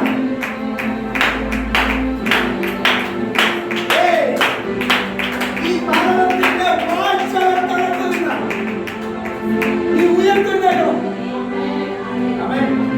എന്നാൽ ഈ ഉയർത്തെഴുന്നേൽപ്പ് നിന്റെ മേൽ വെച്ചിട്ടുണ്ടെങ്കിലും ഈ ഉയർത്തെഴുന്നേൽപ്പിനെ തടയുന്ന 2 മേഖലകളുണ്ട്. ഒന്ന്, നീ സ്വതവേ പുറത്തു വരരുത്. അമ്മേ പറ, സ്വതവേ പുറത്തു വരരുത്. അതിന് നിന്റെ മുമ്പിൽ എന്ത് ചെയ്യും? വലിയ കല്ല്, പൈശാചിക സീലുകൾ വർദ്ധിച്ചിട്ട് വലിയ കല്ലുരുട്ടി വെക്കും. നിന്റെ മേൽ അസാധാരണ നിയോഗം ഉണ്ടായിരിക്കാം, അസാധാരണമായ വെളിപ്പാടുകൾ ഉണ്ടാകാം, അസാധാരണമായ ദർശനങ്ങൾ ഉണ്ടാകാം, എല്ലാം ഉണ്ടാകാം. പക്ഷേ നിനക്ക് മൂവ് ചെയ്യാൻ കഴിയാതെ സ്വതവേ പുറത്തിറങ്ങരുതെന്ന് പറഞ്ഞ വലിയ കല്ലുരുട്ടി വെക്കും. അതിനകത്ത് അവന്റെ സീലുകൾ ഉണ്ടാകും. 2, യേശുവിനെ ആരും കല്ലറയ്ക്കകത്ത് നിന്ന് പുറത്തു കൊണ്ടുവരരുതെന്ന് പറഞ്ഞുകൊണ്ട് പടയാളികൾ നിർത്തി. എന്ന് പറഞ്ഞാൽ 1, നമ്മൾ സ്വതവേ പുറത്തു വരരുത്. 2, ആരും നമ്മളെ പുറത്തു കൊണ്ടുവരരുത്. ആമേൻ, ആമേൻ, ആമേൻ. ദൈവം നമ്മെ കുറിച്ച് ആഗ്രഹിക്കുന്നത് ഒരു ഉയർത്തെഴുന്നേൽപ്പാണ്. പക്ഷേ 2 മേഖലകൾ നിനക്കെതിരെ നിൽക്കും. 1, മരണത്തിന്റെ വാഴ്ച. അതിൽ മരണത്തിന്റെ ശീലങ്ങളുണ്ട്, മരണത്തിന്റെ അന്തരീക്ഷമുണ്ട്, മരണത്തിന്റെ കരങ്ങളുണ്ട്. 2, നീ പുറത്തു വരരുതെന്നും നിന്നെ ആരും പുറത്തു കൊണ്ടുവരരുതെന്നും പറഞ്ഞ് പൈശാചിക മേഖലയുടെ അജണ്ടകളുണ്ട്. ഹല്ലേലൂയ. എന്നാൽ ഇന്ന് പകലിൽ നീ മരണത്തിന്റെ വാഴ്ചയിൽ നിന്നും മരണത്തിന്റെ അജണ്ടകൾക്കകത്ത് നിന്നും ആമേൻ പറയുന്നില്ല, ആമേൻ പറയുന്നില്ല, ആമേൻ പറയുന്നില്ല. ഇന്ന് നിങ്ങൾ മരണത്തിന്റെ വാഴ്ചകൾക്കകത്ത് നിന്ന് പൈശാചിക മേഖലയുടെ സകല അജണ്ടകൾക്കകത്ത് നിന്ന് നീ പുറത്തു വരരുതെന്നും നിന്നെ ആരും പുറത്തു കൊണ്ടുവരരുതെന്നും പറഞ്ഞ് നിന്റെ മുന്നിൽ വലിയ കല്ലുകൾ വീട്ടി വെച്ച, അതിനകത്ത് അവന്റെ സീലുകൾ കുറിപ്പിച്ച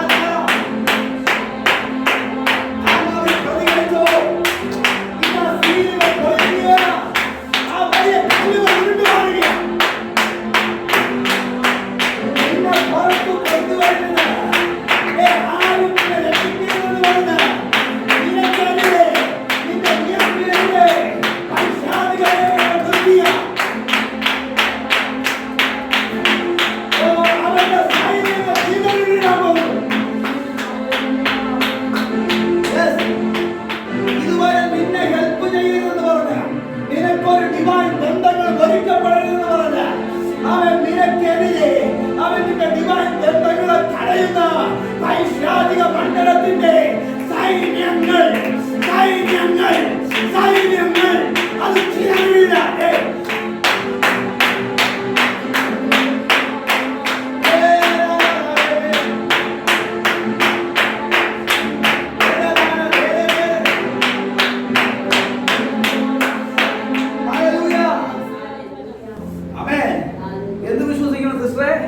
ഇന്ന് ഞാൻ ഈ പടയിൽ നാളെ അല്ല, അടുത്ത ഡെലിവറൻസ് മീറ്റിംഗിനകത്തല്ല. ഇന്ന് നിനക്കുള്ള ദൂത്, ഇന്ന് നിന്നോടുള്ള ദൈവശബ്ദം, ഇന്ന് നീ വെളിപ്പാടിനെ സ്വീകരിച്ചെന്ന് വിശ്വസിക്കണമേ. ഇന്ന് ഞാൻ മരണത്തിന്റെ ശീലകൾ ആ ബന്ധനങ്ങൾ പൊട്ടിച്ച് ഉയർന്നിരിക്കും.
നിന്റെ ലൈഫിനകത്ത് പൈശാചിക മണ്ഡലങ്ങൾക്ക് പലതും സാധിക്കുമായിരുന്നു, പിടിച്ചു വെക്കാൻ സാധിക്കുമായിരുന്നു.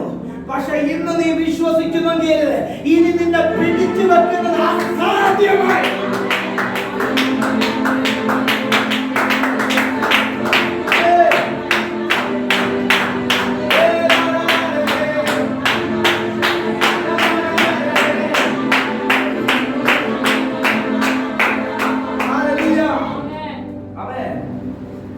മരണത്തിൽ നിന്ന് ഉയർന്നിരിക്കും. അമ്മ പറഞ്ഞു സ്വീകരിച്ചോ. നിന്റെ പ്രതികരണത്തിനകത്ത് നിന്റെ വിശ്വാസത്തിന്റെ അളവുകളിരിക്കുന്നു. നിന്റെ പ്രതികരണത്തിനകത്ത് നിന്റെ വിശ്വാസത്തിന്റെ കാഴ്ചകൾ നീ കാണുക. ഇതുവരെ എന്നെ ഒതുക്കിയ മരണത്തിന്റെ വാഴ്ചകൾ പൈശാചിക അജണ്ടകൾ ഞാൻ ഉയർത്തെഴുന്നേൽക്കുകയാണ്.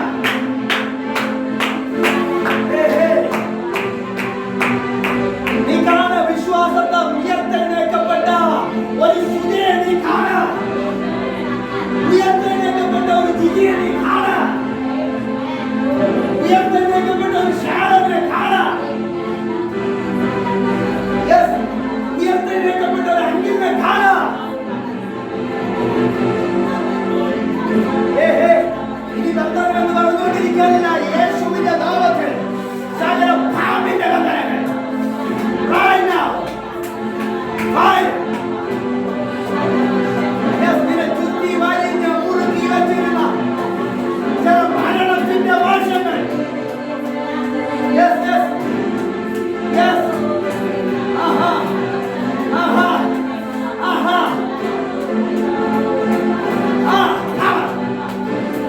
ആ സ്വർഗീയ തീയിലേക്ക് വലിച്ചെറിഞ്ഞ നീ ഉയർത്തുന്നേക്ക്.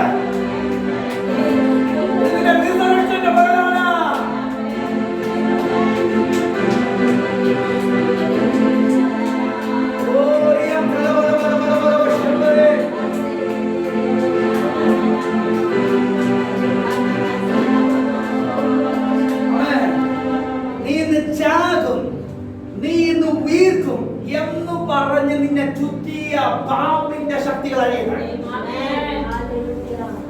ചില ദേശത്തിന്റെ ശക്തികൾ നിന്ന് അഴിയുകയാണ്, ചില ശീലങ്ങൾ അഴിയുകയാണ്.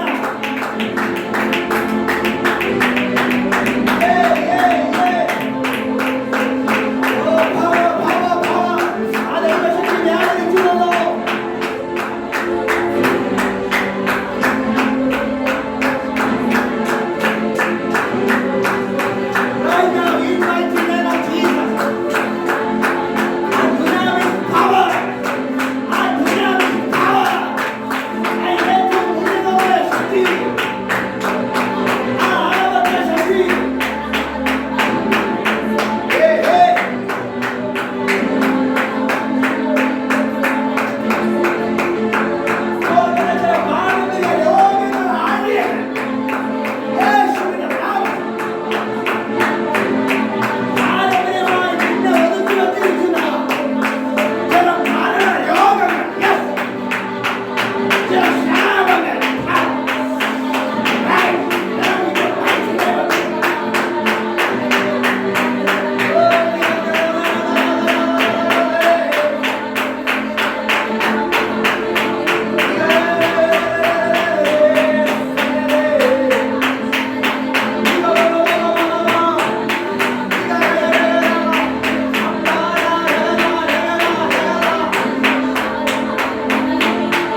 വിശ്വാസത്തിന്റെ കാണാൻ ഇതുവരെ നിന്നെ ഒതുക്കിയ പാരമ്പര്യത്തിനകത്ത് നിന്ന് നീ ഉയർത്തെഴുന്നേൽക്കുന്ന,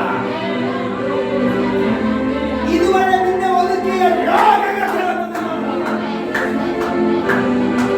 ഇതുവരെ നിന്നെ ഒതുക്കിയ കടബാധ്യതകൾക്കകത്ത് നിന്ന്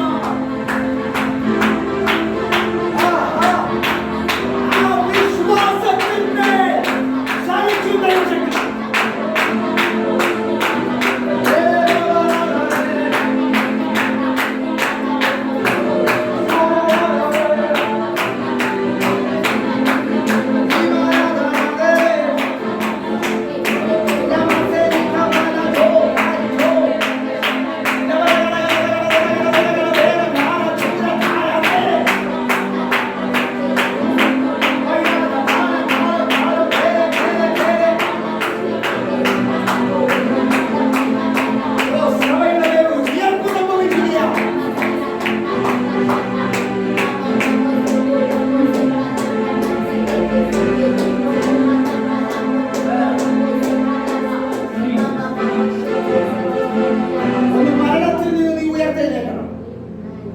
രണ്ട്, മരിച്ചവനിൽ നിന്ന്.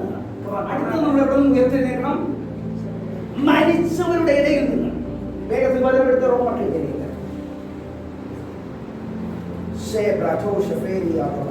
ആറാം അധ്യായം അതിന്റെ 3-ാമത്തെ വാക്യം. 3, 4 പിന്നെ 6-ാമത്തെ വാക്യം. യേശുക്രിസ്തുവിനോട് ചേരുവാൻ സ്നാനമേറ്റവരായ നാം എല്ലാവരും അവന്റെ മരണത്തിൽ പങ്കാളികളാകുവാൻ സ്നാനമേറ്റിരിക്കുന്നു എന്ന് നിങ്ങൾ അറിയുന്നില്ലയോ?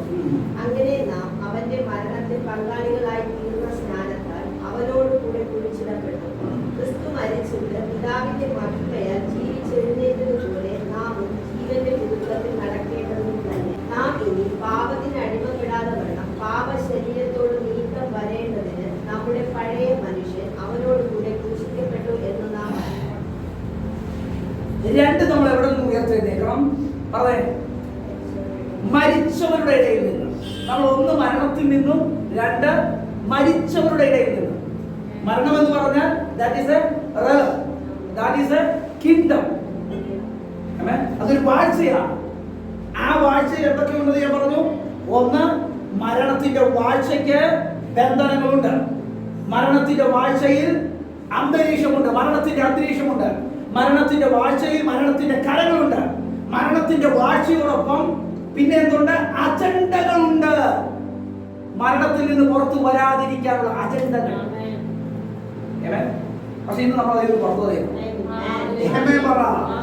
വിശ്വാസത്തോടെ ആമേൻ പറ. ഇന്ന് എല്ലാ അജണ്ടകൾക്കകത്ത് നിന്ന് ഞാനും എന്റെ കുടുംബവും എന്റെ തലമുറകളും സഭയും തുറന്നു വന്നിരിക്കുകയാണ്. ഇനി എന്ത് സംഭവിക്കും? നമ്മിൽ കൂടെ മരിച്ചവരെ ഇനി അവിടെ നടക്കണം. ഇനി അവിടെ നടക്കണം. മരണത്തിൽ കിടക്കുന്നവരെ ഉയർപ്പിക്കണം.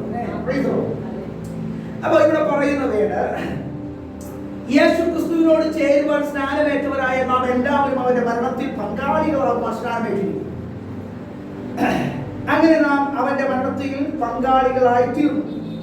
അടുത്തത് 6-ാം വാക്യത്തിൽ, നാം ഇനി പാപത്തിന് അടിമപ്പെടാതെ വണ്ണം പാപശരീരത്തിൽ നീക്കം വരേണ്ടത് നമ്മുടെ പഴയ മനുഷ്യൻ അവനോട് കൂടെ ക്രൂശിക്കപ്പെട്ടു എന്ന് അറിയുന്നു.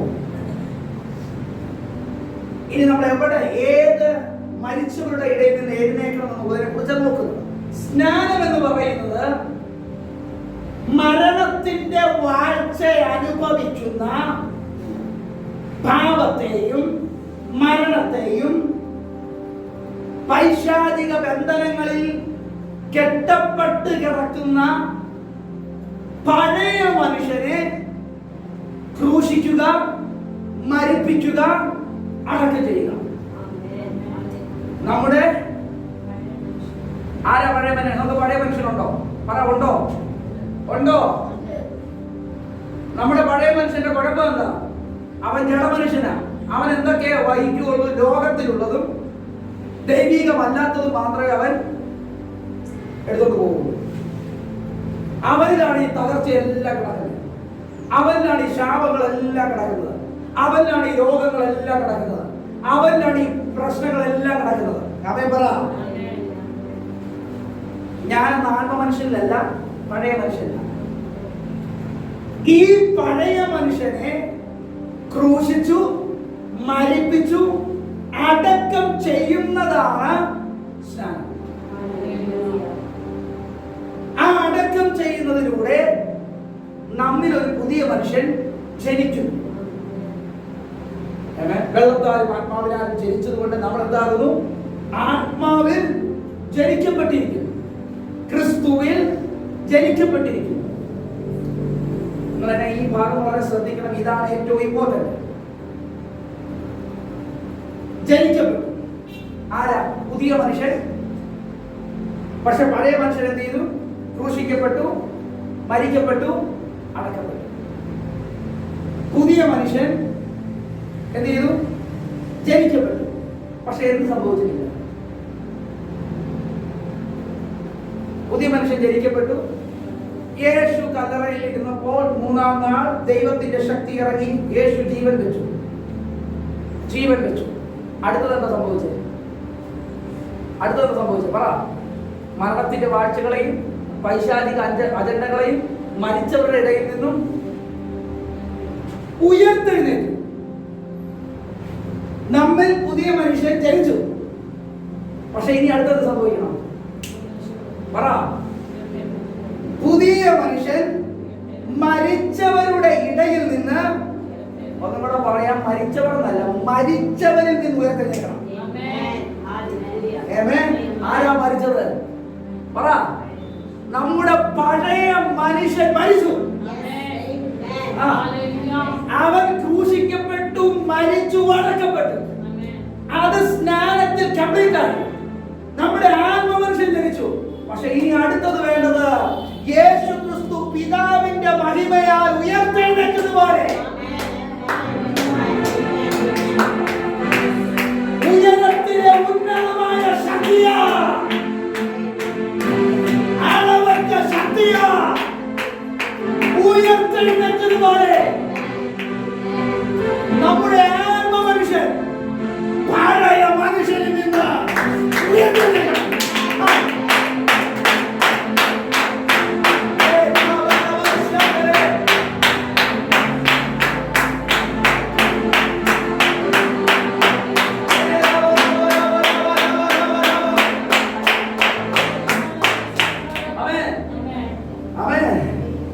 ജീവിച്ചത് കൊണ്ട് കാര്യമില്ല, ജനിച്ചത് കൊണ്ട് കാര്യമില്ല, ഉയർപ്പിനാത്ത കാര്യമില്ല. 16-ാം അധ്യായം വായിച്ചേ, അതിന്റെ 8-ാം വാക്യം വായിച്ചേ. നാം ക്രിസ്തുവിനോട് കൂടെ മരിച്ചുവെങ്കിൽ അവനോട് കൂടെ ജീവിക്കുമെന്ന് വിശ്വസിക്കുന്നു. നാം ക്രിസ്തുവിനോട് കൂടെ മരിച്ചുവെങ്കിൽ അവരോട് കൂടെ ഉയർപ്പിന് പ്രാധാന്യം. അതിന്റെ 5-ാമത്തെ വാക്യം വായിച്ചേ. നാം ജീവന്റെ പുതുക്കത്തിൽ അടുത്തത് അവന്റെ മരണത്തിന്റെ സാദൃശ്യത്തോട് നാം ഏകീഭവിച്ചതാകിയാൽ പുനരുത്ഥാനത്തിന്റെ സാദൃശ്യത്തോട് ഏകീഭവിക്കും. മതി. അവന്റെ മരണത്തിന്റെ സാദൃശ്യത്തോട് നാം ഏകീഭവിച്ചവരായെങ്കിൽ ഏകീഭവിക്കും. അവയുടെ കേട്ടെ, ഒന്ന് ബൈബിളിൽ നിങ്ങൾ ഫുള്ളും വായിക്കുന്ന തോന്നേ. പറഞ്ഞേ, ഏകീഭവിച്ചെന്നാണോ പറഞ്ഞേ? പറ. ഏകീഭവിക്കും എന്ന് പറഞ്ഞാൽ നടന്നു കഴിഞ്ഞതിനെ കുറിച്ചല്ല പറയുന്നത്, നടക്കാൻ പോകുന്നതിനെ കുറിച്ചാണ്. നമ്മൾ സ്നാനത്തിൽ കൂടെ മരിച്ചു, അടക്കപ്പെട്ടു, പുതു മനുഷ്യൻ ജനിക്കപ്പെട്ടു. പക്ഷെ സ്വർഗം ആഗ്രഹിക്കുന്നത് യേശു ക്രിസ്തു പിതാവിന്റെ തേജസ്സാൽ ഉയർത്തെഴുന്നേറ്റതുപോലെ റിയൽ ആയിട്ട് അവന്റെ അളവറ്റ ശക്തിയാ, പിതാവിന്റെ മഹിമയാ, നിന്റെ വിശ്വാസത്താൽ നീ മരിച്ചവരിൽ നിന്ന്, മനുഷ്യനിൽ നിന്ന് നീ ഉയർത്തെഴുന്നേൽക്കണം.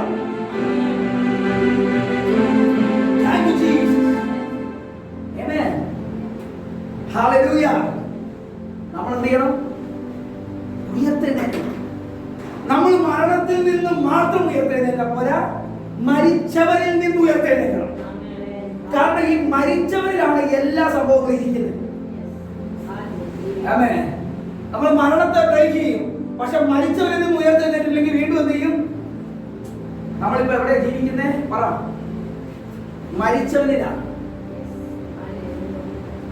മരിച്ച പഴയ മനുഷ്യനില്ല, പക്ഷെ നാം ജീവിക്കേണ്ടത് പുതു മനുഷ്യനായ ക്രിസ്തുവിലാണ്.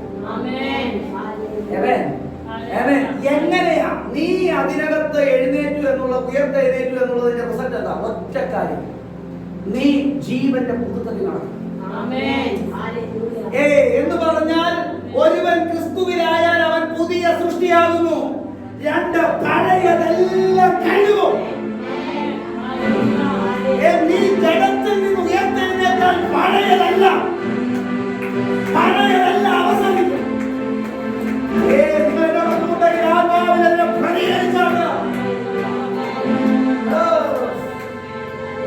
പഴയതെല്ലാം അവസാനിക്കും. പിന്നെ നീ പഴയതിനെ കാര്യത്തില്ല. ഇന്ന് ഈ വെളിപ്പാട് എന്തിനാ പറയുന്ന ഒറ്റ കാര്യം, ഇന്ന് നീ മരിച്ച കേൾക്കുന്നില്ല. നീ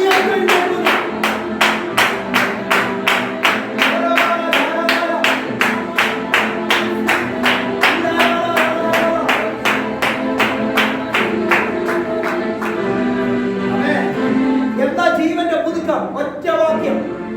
അതാ 1-ാം അധ്യായം എഫെസ്യർക്ക് എഴുതിയ ലേഖനം 21 മുതൽ അവിടെ വായിക്കുന്ന യേശു ക്രിസ്തുവിനെ മരിച്ചവരുടെ ഇടയിൽ നിന്ന് ഉയർത്തെഴുന്നേൽപ്പിച്ച സകല വാഴ്ചകൾക്കും അധികാരങ്ങൾക്കും കർത്തൃത്വത്തിനും മീതെ പിതാവിന്റെ വലത്തുഭാഗത്തിരുത്തി. നീ യഥാർത്ഥമായി ഹെവൻലി പ്രൈസസിനെ ആക്സസ് ചെയ്യണമെങ്കിൽ, ഹെവൻലി പ്രൈസിനെ നീ എക്സ്പീരിയൻസ് ചെയ്യണമെങ്കിൽ നീ ജഡമനുഷ്യനിൽ നിന്ന് ഉയരണം. ഇന്നു മുതൽ നീ ജഡമനുഷ്യനിൽ നിന്ന് ഇന്ന് പകൽ ഉയർത്തെഴുന്നേൽക്കട്ടെ. നീ വിശ്വാസത്തോടെ ദൈവത്തെ സ്വീകരിക്കുക.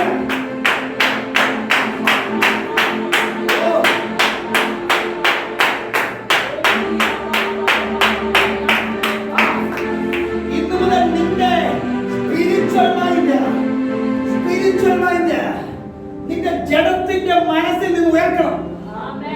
നിന്റെ ഹൃദയം, സ്പിരിച്വൽ ഹാർട്ട്, നിന്റെ ജഡത്തിന്റെ ഹാർട്ടിൽ നിന്ന് ഉയർക്കണം. നിന്റെ അവയവങ്ങൾ ആത്മീക അവയവങ്ങൾ ജഡത്തിന്റെ അവയവങ്ങളിൽ നിന്ന് അവൻ പറ ഇന്ന് അതിനു വേണ്ടി ഇറങ്ങി നിൽക്കുന്നൊരു പിതാവിന്റെ